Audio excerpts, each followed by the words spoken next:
ओम नमः शिवाय। अगर आपको कोई मन्नत पूरी ना हो रही हो या फिर तमाम प्रयास के बावजूद भी आपके करियर में सफलता नहीं मिल रही हो या व्यक्तिगत जीवन में परेशानी चल रही हो, कोई भी दिक्कत हो परेशान होने के बजाय आप सोमवार का व्रत करें। सावन के सोमवार के दिन अगर आप व्रत रख के इस कथा का पाठ किया जाए तो जातक को मनचाही मुराद पूरी हो जाती है। अगर इस कथा का पाठ करते हैं तो भोले बाबा की कृपा आप पर बन जाएगी और आपको हर मनोकामना पूरी हो जाएगी। कथा को सुनने से पहले आप अगर शिव भक्त है मेरे चैनल को सब्सक्राइब करें, वीडियो अच्छी लगी तो लाइक करें और अगर सच्चे शिव भक्त है तो कमेंट में हर हर भोले लिखना ना भूलें। एक साहूकार था जो भगवान शिव का अनन्य भक्त था। उसके पास धन की किसी भी चीज की कमी नहीं थी, लेकिन उसके पास कोई संतान नहीं थी और वह इसी कामना से लेकर रोज शिव जी के मंदिर जाकर दीपक जलाता था। इसके इस भाव भक्ति को देखकर एक दिन माता पार्वती ने शिव जी से कहा, हे प्रभु, साहूकार आपका अनन्य भक्त है, इसको किस बात का कष्ट है तो आप उसको अवश्य दूर कर देना चाहिए। शिव जी बोले, हे पार्वती, इस साहूकार के पास पुत्र नहीं है, इसलिए यह दुखी रहता है। माता पार्वती ने कहा, हे ईश्वर, कृपा करके इसे पुत्र का वरदान दे दीजिए।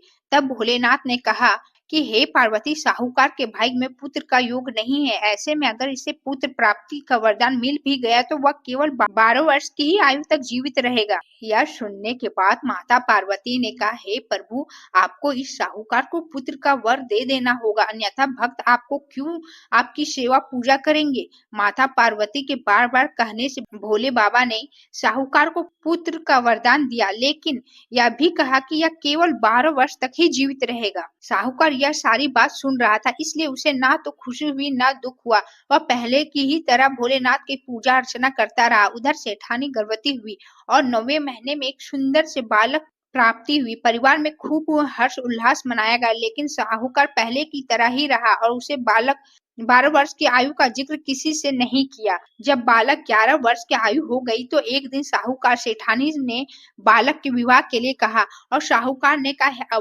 कहा कि वह अभी बालक है, पढ़ने के लिए काशी भेजेंगे। इसके बाद उसने बालक के मामा जी को बुलाया और कहा कि इसे काशी पढ़ने के लिए ले जाओ और रास्ते में जिस भी स्थान पे रुको वहां यज्ञ कराते और ब्राह्मण को भोजन कराते हुए आगे बढ़ना। उन्होंने इसी तरह करते हुए जा रहे थे कि रास्ते में एक राजकुमारी का विवाह था, जिससे उसका विवाह होना था। वह एक आंख से काना था। उसके पिता ने जब अति सुंदर साहूकार के बेटे को देखा तो उनके मन में आया, क्यों ना इसे घोड़ी पर बिठाकर शादी के सारे कार्य संपन्न करा लिया जाए। तो उन्होंने मामा से बात की और कहा इसके बदले वह अन्यथा धन देंगे और वह भी राजी हो गए। इसके बाद साहूकार का बेटा विवाह की वेदी पर बैठा और जब विवाह का कार्य संपन्न हो गया तो जाने से पहले उसने राजकुमारी की चुंदरी के पल्ले पर लिखा कि तेरा विवाह मेरे साथ हुआ, लेकिन जिस राजकुमार के साथ भेजेंगे वह एक आंख से काना है।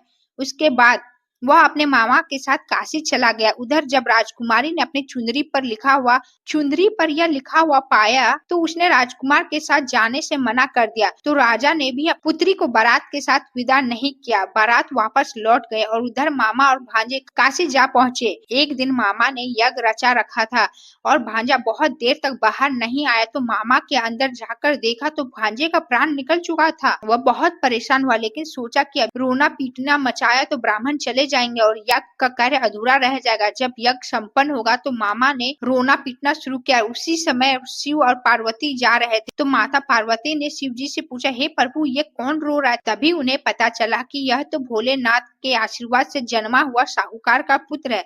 तब माता पार्वती ने कहा, हे स्वामी, इसे जीवित कर दे, अन्यथा रोते रोते इसके माता पिता के प्राण निकल जाएंगे। तब भोले बाबा ने कहा कि हे पार्वती, इसकी आयु इतनी ही थी, वह भोग चुका है। लेकिन माँ के बार बार आग्रह करने पर भोले बाबा ने उसे जीवित कर दिया। लड़का ने ओम नमः शिवाय करते हुए जी उठा और मामा भांजे दोनों ने ईश्वर को धन्यवाद दिया और अपनी नगरी लौट। रास्ते में वही नगर पड़ा और राजकुमारी ने उन्हें पहचान लिया। तब राजा ने राजकुमारी को साहूकार के बेटे के साथ बहुत सारे धन्य धन के साथ विदा किया। उधर साहूकार और उसकी पत्नी छत पर बैठे थे। उन्होंने यह प्रण कर रखा था कि यदि पुत्र सुकुशल ना लौटा तो वह छत से कूद कर अपने प्राण त्यागेंगे। तभी लड़के के मामा ने आकर साहूकार के बेटे और बहू के आने का समाचार सुनाया, लेकिन वे नहीं माने और मामा ने शपथ पूर्वक कहा तो दोनों को विश्वास हो गया और दोनों अपने बेटे बहू का स्वागत किया। उसी रात साहूकार को स्वप्न में शिव जी दर्शन दिया और कहा कि तुम्हारे पूजन से मैं प्रसन्न हुआ। इसी प्रकार जो भी व्यक्ति इस कथा को पढ़ेगा या सुनेगा उसके समस्त